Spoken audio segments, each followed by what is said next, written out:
वो तो बाद की बात है। हरिओम, जय श्री कृष्णा, नमो नारायण।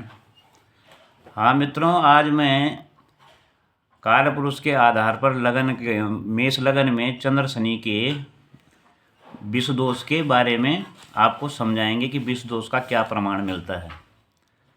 मेष लगन वालों के लिए लगन में चंद्रमा शनि की युति होने के कारण जो है व्यक्ति जो है आजीवन जो है मानसिक पीड़ा में रहेगा। किन किन परिस्थितियों के कारण? चंद्रमा काल पुरुष कुंडली के आधार पर चतुर्थी इसका लगन में और कर्मेश और आयुष यानी माता पिता के साथ साथ जो है वैचारिक मतभेद, ये अगर कोई अच्छी राय देना चाहे माता पिता को पॉजिटिव तो उसका ठीक माता पिता उसका जो है उल्टा प्रभाव सोचेंगे, उल्टा अर्थ समझेंगे। बार बार इन चीज़ों से पहले तो ये चतुर्थ और अन्य चीज़ें भी देखी जाए तो पब्लिक का द्योतक, अगर मान लो माता पिता को छोड़ दें हम बाहरी समाज को देखें तो भी चतुर्थ स्थान जो है पब्लिक का द्योतक माना गया है। तो अगर मान लो ये कोई अच्छी राय देता है किसी को तो इसकी राय हमेशा उल्टी महसूस होगी लोगों को सुनने में, देखने में, समझने में, जबकि ये बोलेगा बिल्कुल सत्य, लेकिन वो इतना सत्य बोल देगा कि दूसरा उस कड़वा सत्य स्वीकार न करते हुए उसको जो है नकार देगा। प्रत्येक व्यक्ति उसको नकार देगा।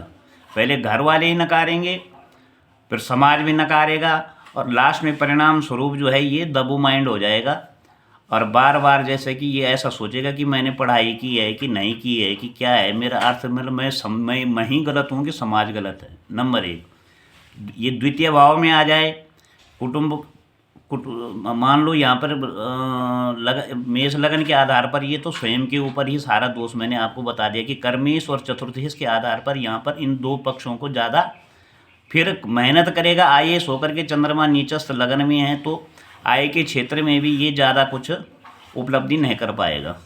जो कर्म करेगा उसी का इसको मिलेगा, जितनी वो मेहनत करेगा, मेहनत से ज़्यादा कुछ भी प्राप्त नहीं कर सकता। फिर भी ये है कि आय सामान्य रहेगी। नंबर एक।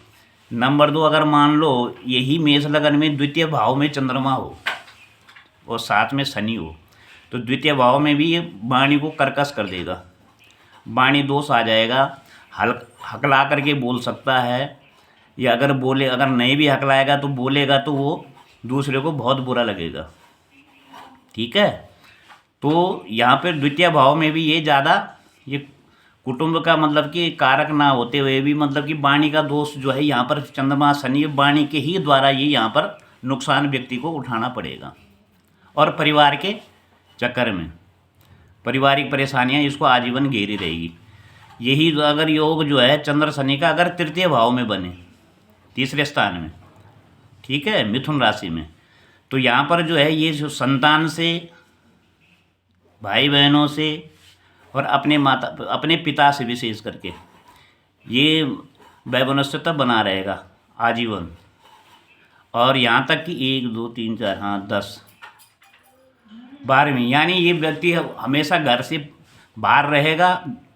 जितनी बाहर रहेगा, जितना दूर रहेगा घर से, उतना ये लाभ को प्राप्त करेगा। हाँ, तीसरा शनि चंद्रमा का एक ही लाभ दिखाई दे रहा है कि अगर विदेश में रहे, विदेश में जाने पे ये व्यक्ति जो है लाभ प्राप्त कर सकता है। क्यों करके अपना ना पराया उसका एक ही काम है कि मैंने खाली कर्म करना है, पराक्रम के द्वारा या मेहनत के द्वारा खाली धन की पूर्ति ये अपने परिवार के या अपने लिए कर सकता है।